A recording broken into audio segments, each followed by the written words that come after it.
Taiwan, I'm Liao with news from here in Taiwan and around the world. As the country heads to the polls, Beijing's gray zone warfare tactics are changing. Rick Liao meets a military enthusiast with front row seats to China's war of attrition. For the last 3 years, military enthusiast John Zhang has been coming to this Air Force base near his home in northwestern Taiwan to watch the planes. He then posts his videos online, aiming to counter Chinese disinformation about Taiwan's armed forces. 中国大陆那边一直在洗脑我们国军很弱，我们国军不强，他们很强。那我就觉得，我想要以我自己的力量，拍一个觉得我们国军也是很厉害的影片，记录他们的这些一切，来告诉国人说，我们国军也是不好惹的，也是很厉害的。 Spreading disinformation about Taiwan's military is part of China's campaign against the country that it claims as part of its sovereign territory. Separated only by a narrow strait, China regularly sends military boats and planes towards the self-ruled island nation as a form of intimidation. This is one of Taiwan's largest Air Force bases, and it's also one of the closest to China. It's from here that the armed forces scramble its jets to confront Chinese planes encroaching on the area around the island nation. This sort of sustained military activity is taking its toll on Taiwan's armed forces. It uses up fuel, wears down military equipment, and keeps pilots on their toes. But with days to go before national elections here, the number of Chinese military planes approaching Taiwanese airspace has decreased. Instead, the Defense Ministry here has reported an influx of balloons from China flying around and over Taiwan, more than 20 in just 1 month.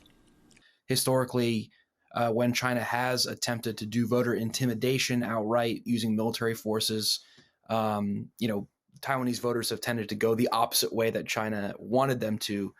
So I think with these balloons, what they're accomplishing is kind of blurring the line between overt military pressure and more kind of regular civilian activities, if you want to call it that, by sending these balloons. China's changing grey zone tactics like this can create uncertainty and confusion in Taiwan. And Zhang says it's up to citizens like him to counter that by keeping the public informed. 国防部一个人的力量怎么够？一定不够的啊！一定要透过我们民众的力量。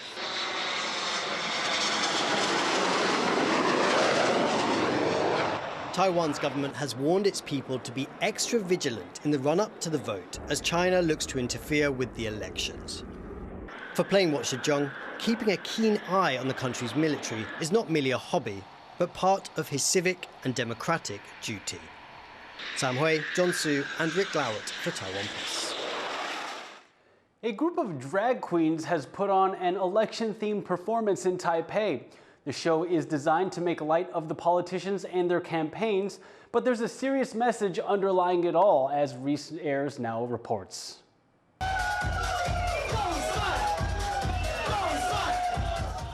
Is Taiwan ready for a drag queen president? This audience seems to think so. At an underground venue in Taipei, drag queens take to the stage as political candidates and lay out their policies.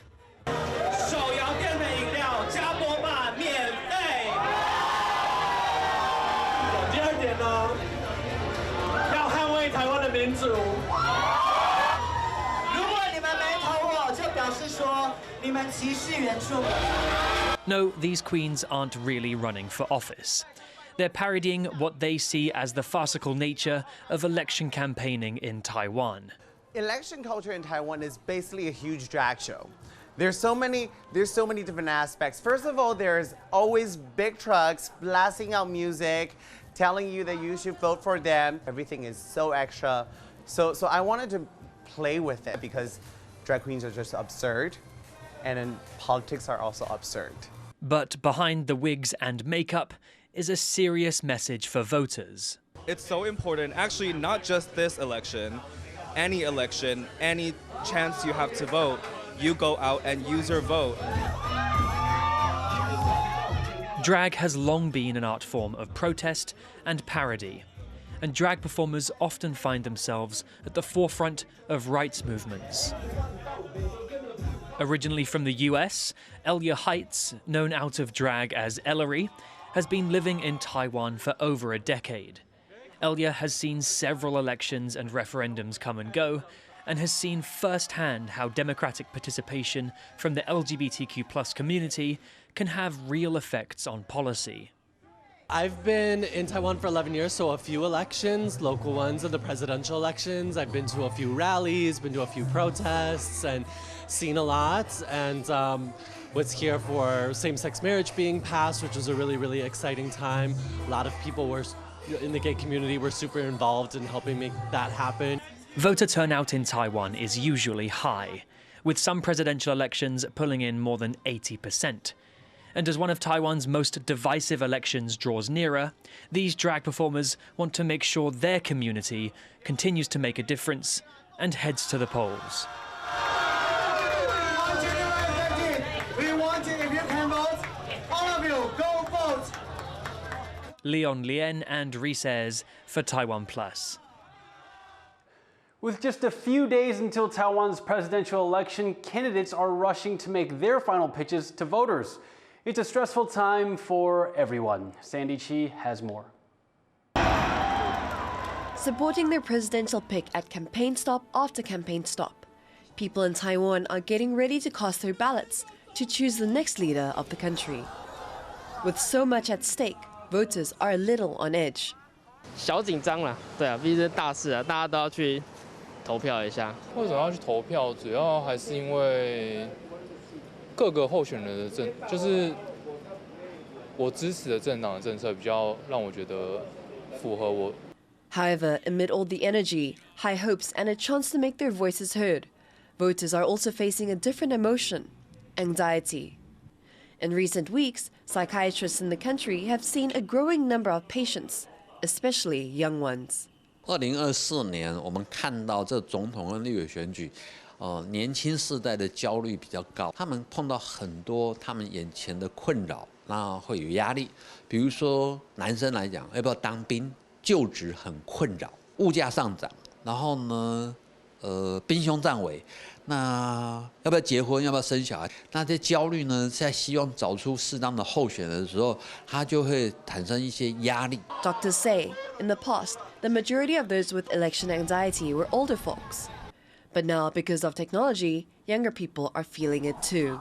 大概多了20%左右，晚上都不睡觉。那以前我们就觉得说他可能只是说网络成瘾，结果不是，他竟然都一直在发文章，然后或者一直在转传。Doctors advise people experiencing election anxiety to reduce time spent on following politics and focus more on exercise and leisure activities. If the anxiety continues after the elections, they should seek medical care. Luffy Lee and Sandy Chi for TaiwanPlus. President Tsai Ing-wen has announced a plan to develop advanced fighter jets in Taiwan. It's part of her government's plan to continue strengthening Taiwan's defense capabilities.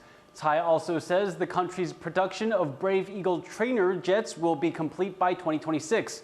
Industry insiders say ongoing fighter jet development is key to keeping talent in Taiwan. 永兴高教机预计在2026年，也就是115年的整个量产会结束。那这个时候，如果说还不能够有相关的案子延续的话，对整个国内的相关航空产业啊，会造成整个停滞。这个时候，人才的流失就会再次发生。Taipei is offering cash prizes to entice people to get a new COVID-19 jab. Vaccine recipients in Taiwan's capital will be entered into a lottery with top prizes worth over $300 US. The Novavax vaccine is available for people aged 12 and up and is designed to combat a prevalent variant of the virus that causes COVID.